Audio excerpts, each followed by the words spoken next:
Enjoy. வணக்கம் மக்களே, எல்லாரும் எப்படி இருக்கீங்க? இன்னைக்கு நம்ம பார்க்கக்கூடிய கோவில் என்னன்னு பார்த்தீங்கன்னா, கடல் அலையால வெளிவந்த 3 சிவன் இருக்கக்கூடிய ஒரே பழங்காலத்து கோவிலை தான் இன்னைக்கு நம்ம பார்க்க போறோம். அதுக்கு முன்னாடி நம்ம சேனலுக்கு நீங்க புதுசா வந்திருக்கீங்கன்னா மறக்காம நம்ம சேனலை சப்ஸ்கிரைப் பண்ணிட்டு கூடவே இருக்கிற அந்த பெல் ஐக்கானையும் நீங்க கிளிக் பண்ணுங்க. அப்பதான் நாங்க போடக்கூடிய ஒவ்வொரு வீடியோவும் உங்களை வந்து சேரும். வெல்கம் பேக் டு தேடல்களின் பதிவு. வாங்க வீடியோக்குள்ள போகலாம்.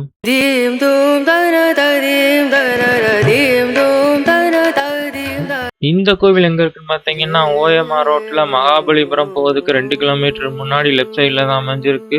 இந்த இடத்துக்கு பஸ் ரூட் பார்த்தீங்கன்னா, ஓஎம்ஆர் ரோட்ல இருந்து மகாபலிபுரம் போகக்கூடிய எந்த பஸ்ல வேணாலும் ஏறிக்குவாங்க. சாலமன் குப்பம் ஸ்டாப்ல இறங்கிக்குவாங்க. ஓன் வெஹிக்கிள்னா பிரச்சனையே இல்லை.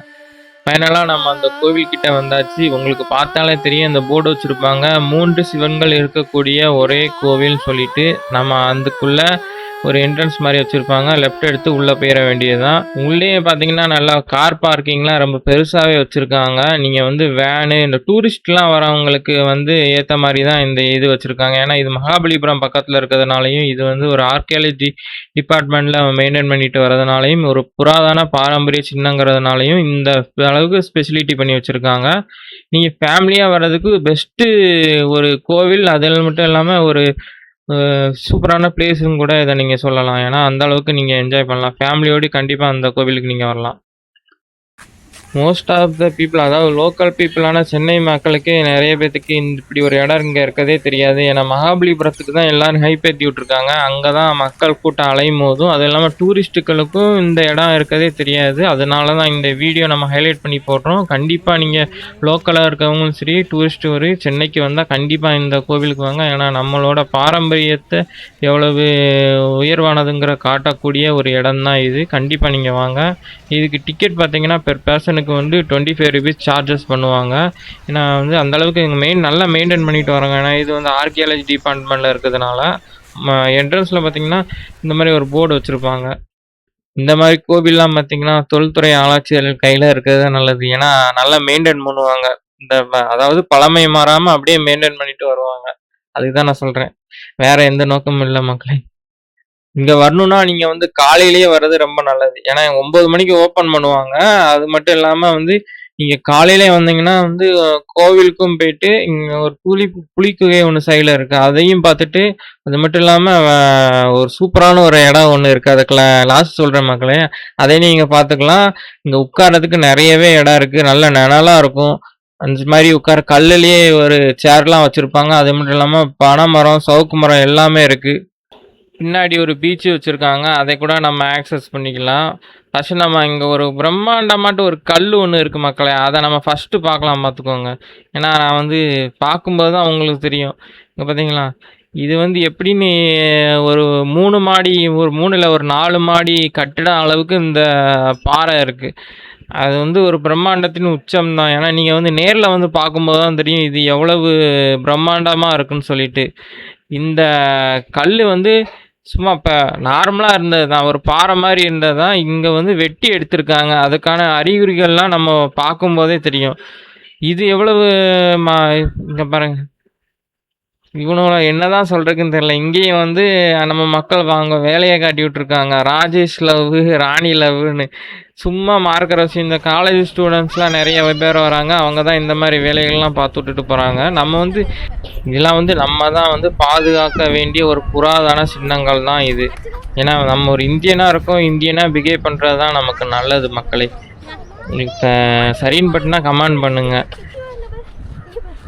இந்த கல் பார்த்தீங்கன்னா வந்து பழங்கால முறையில் வந்து வெட்டி எடுக்கப்பட்டதன் மிச்சம் தான் இது. இது வந்து எப்படி வெட்டி எடுத்திருக்காங்கன்னு பின்னாடி பார்க்கும்போது உங்களுக்கு தெரியும். மேலே நிறைய ஹோல்ஸ்லாம் போட்டிருப்பாங்க. அதுக்குள்ளே தான் வந்து பழங்கால முறைப்படி ஒரு ப்ராசஸ் உண்டு. அதைப்படி அதை வெட்டி எடுப்பாங்க. அந்த முறையில் வெட்டி எடுத்தது மிச்சம்தான் இது. இந்த கல் எவ்வளவு ஹைட்டாக இருக்குன்னு அங்கே ஆள் இருக்குது, ஆளை வச்சு நீங்கள் கம்பேர் பண்ணிக்கலாம் எவ்வளோ பிரம்மாண்டமாக இருக்குன்னு. நீங்கள் நேரில் வந்து பார்க்கும்போது தான் தெரியும் இந்த மாதிரி ஒரு பிரம்மாண்டத்தின் உச்சம். ஏன்னா இதுக்கு மேலே ஏறி நின்னாலே வந்து இந்த எல்லா கடலோட பரப்பையும் உங்களுக்கு தெரியும். அந்த அளவுக்கு ஹைட்டாக இருக்கும். பார்த்தீங்களா, அந்த மேலே பார்க்கும்போதே உங்களுக்கு தெரியும் நிறைய கட்டாங்கட்டமாக இருக்கும்.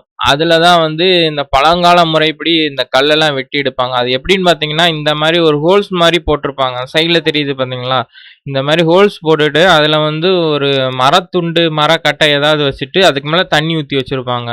அது வெயில் அடிக்கும்போது பார்த்தீங்கன்னா அந்த கட்டை வந்து இந்த தண்ணியை ஃபுல்லும் உள்ளே எடுத்துக்கும். உள்ளே எடுக்கும்போது விரிவடையும் போது அப்படி இந்த வரிசையாக அந்த ஓட்டை போட்டிருக்கிறதுனால மொத்தமாக எல்லாம் ஒன்றா விரிவடையும் போது அப்படி கல் நேராக அப்படி கீறல் விட்டு அப்படி தனியாக ரிமூவ் ஆயிரும். இந்த நடைமுறை எல்லாமே பார்த்தீங்கன்னா வந்து 2000 வருஷத்துக்கு முன்னாடியே ஃபாலோ பண்ணிட்டு இருக்கக்கூடிய மெத்தட் தான். இது வந்து சயின்ஸை டிபெண்ட் பண்ணி தான் இருக்குது. அதனால தான் நான் முன்னாடியே சொன்னேன், ஆன்மீகத்துலேருந்து தான் பிறந்தது அறிவியல்னு சொல்லிட்டு. இப்போ இருக்கக்கூடிய சயின்ஸே வந்து நம்மளை ரெஃபரன்ஸ் பண்ணி எடுத்த ஒரு இதுதான். இதை நான் தெளிவாக வந்து ஒரு தனி வீடியோவாக நான் போடலான்னு இருக்கேன். ஏன்னா வந்து அந்நியர்கள் நம்மள்ட்ட இருந்து எடுத்து காப்பி அண்ட் பேஸ்ட் பண்ணி மேக் ஓவர் பண்ண ஒரு விஷயங்கள் தான் அந்த அறிவியலே. அதை வந்து நீங்கள் தெளிவாக என்ன தெரிஞ்சுக்கணும்னா ஃப்யூச்சரில் போடக்கூடிய வீடியோவில் தான் இருக்குது. அதில் நீங்கள் ஃபாலோ பண்ணிக்கோங்க, சப்ஸ்கிரைப் பண்ணிக்கோங்க. அப்போ தான் நான் போடக்கூடிய ஒவ்வொரு வீடியோவும் உங்களை வந்து சேரும். ஃபைனலாட்டு நம்ம முன்னோர்கள் வழிபட்டு வந்த 1500 வருடங்களுக்கும் மேலான பழமையான பல்லவர்களால் கட்டப்பட்ட இந்த குடவரை சிவன் கோவிலை வந்து அடைஞ்சாச்சு மக்களே. இந்த பார் கோடை நீங்கள் ஃபோனில் ஸ்கேன் பண்ணீங்கன்னா ஃபோனில் நீங்கள் வந்து PDF மூலமாட்டு நீங்கள் பார்த்து தெரிஞ்சுக்கலாம். கோவிலுக்கு வரும்போதே ஒரு செம வைப்பா இருக்கு மக்களே. ஏன்னா நம்ம முன்னோர்கள் பாரம்பரியம் மிக்க ஒரு கோவிலை நமக்காக விட்டுட்டு போயிருக்காங்க. சிவபெருமானோட பக்தராகவும் நீங்க வந்து ஒரு பழமை விரும்பியா வந்தா கண்டிப்பா நீங்க இந்த கோவிலுக்கு வந்து ஒரு தடவை விசிட் பண்ணி பாருங்க. அந்த அளவுக்கு இந்த கோவிலை பத்தின வந்து பிரம்மாண்டம் டீட்டெயிலும் நிறையவே இருக்கு மக்களே. நீங்க சொல்றதை விட நீங்க நேர்ல வந்து பார்க்கும்போது உங்களுக்கே அது தெரியும். ஏன்னு பாத்தீங்கன்னா இந்த கோவிலை பார்க்கும்போதே தெரியும், ஒரு பாறையில குடைவரை கோவில் மாதிரி கட்டி வச்சிருக்காங்க. அது மட்டும் இல்லாம இந்த பாறைகள் எல்லாமே பார்த்தீங்கன்னா வந்து ஒரு பாறையை கூட விடல மக்களே. ஒவ்வொன்றிலையும் தனித்தனி சிற்பங்களா செஞ்சு வச்சிருக்காங்க. இந்த சிற்பம் வந்து உண்மையிலே தனித்துவமான ஒன்று தான். அதாவது மகிஷாசுரமர்த்தினி வந்து போர் செஞ்ச ஒரு சூழலை தான் வந்து இதுல வந்து சிற்பமா செதுக்கி வச்சிருக்காங்க. ரொம்பவே தெளிவான சிற்பமாக தான் இருக்கிறது ஒவ்வொரு இதுவுமே. நம்ம வந்து முன்னாடியெல்லாம் வந்து ஃபோட்டோ எடுத்து வைப்போம், அதுக்கு பெயிண்டிங்கில் வரைஞ்சாங்க, அதுக்கப்புறம் தான் ஃபோட்டோ இது வந்துச்சு. அதுக்கெல்லாம் முன்னாடியே வந்து சிற்பத்திலேயே வந்து செதுக்கி வச்சுருக்காங்க. ஒரு ஃபோட்டோவில் என்னெல்லாம் கொண்டு வர முடியுமோ அதை வந்து பெட்டராகவே வந்து இந்த மாதிரி இதில் கொண்டு வந்திருக்காங்க. ஃபோட்டோ கூட அழிஞ்சிரும் இது, ஆனால் இது வந்து காலத்தால் அழியாத ஒரு சிற்பக்கலை தான் சொல்லுவேன். அவ்வளோ டீட்டெயிலாக அந்த சிற்பத்தை செதுக்கி வச்சுருக்காங்க. இதெல்லாம் நீங்கள் வந்து நேரில் வந்து பார்த்தா தான் தெரியும். இந்த நந்தி பார்த்தீங்கன்னா வந்து மணல் கல்னு சொல்ல விட மணல் பாறையெல்லாம் ஆன ஒரு நந்தி தான் மக்களே. அதனால தான் வந்து இந்த கடல் அலையால் வந்து கொஞ்சம் சேதமாக இருக்கிறது. ஃபுல்லாக அரிச்சிருக்கு, அந்த உப்பு தண்ணி பட்டு பட்டு அரிச்சிருக்கு. அது மட்டும் இல்லாமல் இந்த பாறையே உங்களுக்கு தெரியும் என்னடா எல்லா பாறையோட கொஞ்சம் டிஃப்ரெண்டாக இருக்கும். நல்லா ஸ்மூத்தாக பாலிஷாக வெண்ணெய் பாறை மாதிரியே இருக்கும். வெண்ணெயில் வச்சு தொட்டா வளர்க்குனது மாதிரியே இருக்கும். அதனோட ரீசனை பார்த்தீங்கன்னா இதுதான். இந்த உப்பு தண்ணி காற்று பட்டு பட்டு பட்டு பட்டு அது இல்லாமல் மணல் வந்து காற்றுல வேகமாக அடிக்கிறதுனாலையும் இந்த பாறையில் பட பட பட வந்து அந்த ஃபுல்லாக வந்து அந்த பாலிஷ் மாதிரி ஆகி அந்த அரிப்பு மாதிரி ஏற்பட்டுரும். இது சிறந்த எடுத்துக்காட்டு என்னன்னு சொல்லணும்னா வந்து இந்த கோவில் வந்து எப்படி யாராவது கோவிலை பள்ளத்துக்குள்ளே கட்டுவாங்களா அதுதான் உங்களுக்கு தோணும். ஏன்னா வந்து இந்த கோவில் எல்லாமே பள்ளத்துக்குள்ளே இருக்கிறது மாதிரி இருக்கும். ஆனால் வந்து இது கெட்டும்போது வந்து சமதளத்தில் தான் கட்டியிருப்பாங்க.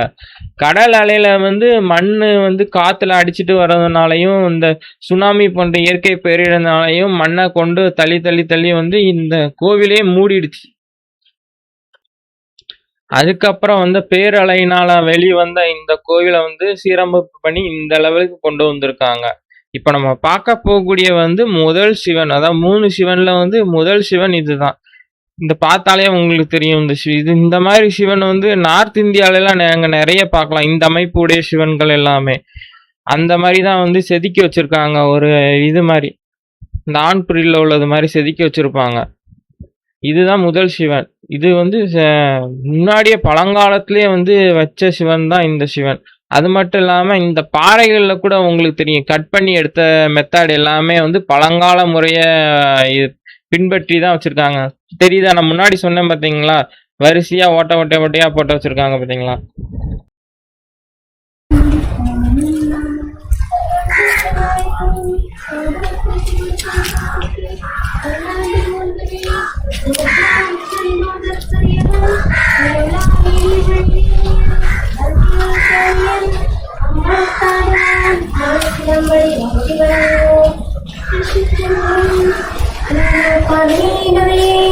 हर हर போற்றி, எந்நாட்டவர்க்கும் இறைவா போற்றி. கோவிலோட கருவறை பார்த்தீங்கன்னா நேர்த்தியாக குடையப்பட்டு அதில் 16 முகங்கள் கொண்ட ஒரு அருமையான பட்டை தீட்டப்பட்ட ஒரு சிவனை வச்சிருக்காங்க. அது மட்டும் இல்லாமல் சிவனோட பின்னாடி பார்த்தீங்கன்னா சோமாஸ்கரோட உருவத்தை நேர்த்தியாக செதுக்கி வச்சிருக்காங்க. அதில் நம்ம சிவன், பார்வதி மற்றும் முருகரை நம்ம கிளியராகவே நமக்கு தெரியறது மாதிரி அமைச்சு வச்சிருக்காங்க. 2 பக்கமும், அதாவது சிவனோட 2 பக்கமும் பார்த்தீங்கன்னா துவார பாலகரோட சிற்பத்தை செதுக்கி வச்சிருக்காங்க. அது மட்டும் இல்லாம இந்த கட்டிடக்கலை இன்னும் முழுமையடையாத மாதிரியே இருக்குது.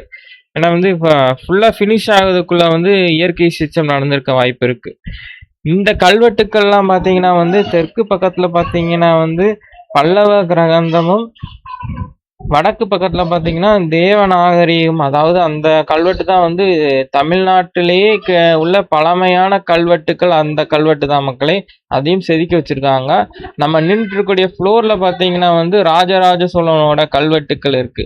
இந்த 2 கல்வெட்டுக்களுமே சொல்றது ஒன்னே ஒண்ணுதான். அது என்னன்னா இந்த கோவிலை பத்தின வரலாறையும், அது மட்டும் இல்லாம நான் சொன்னேன்ல ஒரு சிவன் ஒரு இறுதியில ஒரு சர்ப்ரைஸ் கொடுக்குறேன்னு சொல்லிட்டு, இந்த பக்கத்துல தான் உலகத்திலேயே முதல் முறையாக முருகனுக்கு கட்டப்பட்ட முருகரோட கோவில் இருக்குது. அதுவும் சுனாமியில வெளிவந்த ஒரு கோவில் தான்.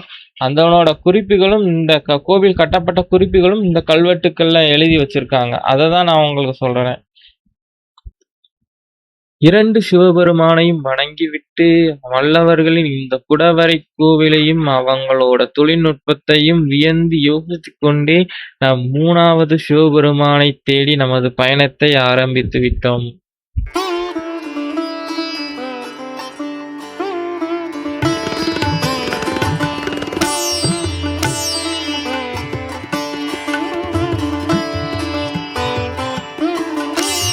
படிக்கட்டுக்கு மேலே ஏறி வந்தா நமக்கு காட்சி தருவது பார்த்தீங்கன்னா 3வது சிவலிங்கம்.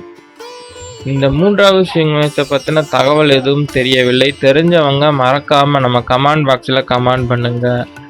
அதன் பிறகு நம்ம தரிசனம் பண்ணக்கூடிய கோவில் என்னன்னு பார்த்தீங்கன்னா தனியமர்ந்த அம்மன் கோவில்.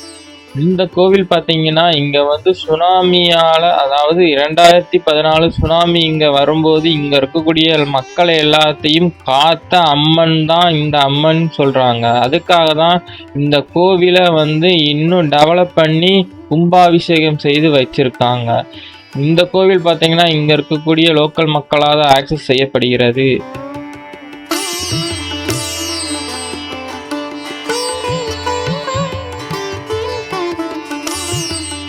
இந்த கோவிலை பற்றின வரலாறு பார்த்தீங்கன்னா பக்கத்தில் இருக்கக்கூடிய கல்வெட்டுக்களை அவங்க எழுதி வச்சுருக்காங்க. இது 2014 சுனாமியில் இங்கே இருக்கக்கூடிய மக்களை காத்ததன் விளைவாக தான் இந்த கோவிலையே அவங்க சீரமைப்பு பண்ணி வச்சுருக்காங்க. ஏன்னா சுனாமியில் பாதி கோவில் அழிஞ்சிருச்சு. அதுக்கப்புறம் ரெனோவேட் பண்ணி இந்த மாதிரி பிரம்மாண்டமாக கட்டி வச்சுருக்காங்க. இதுக்கு பக்கத்துலேயே இருக்கிறது தான் முருகனுக்காக முதலாக கட்டப்பட்ட உலகத்தின் முதல் முருகன் கோவில். இதுவும் இந்த சுனாமியில தான் வெளியே வந்திருக்கு.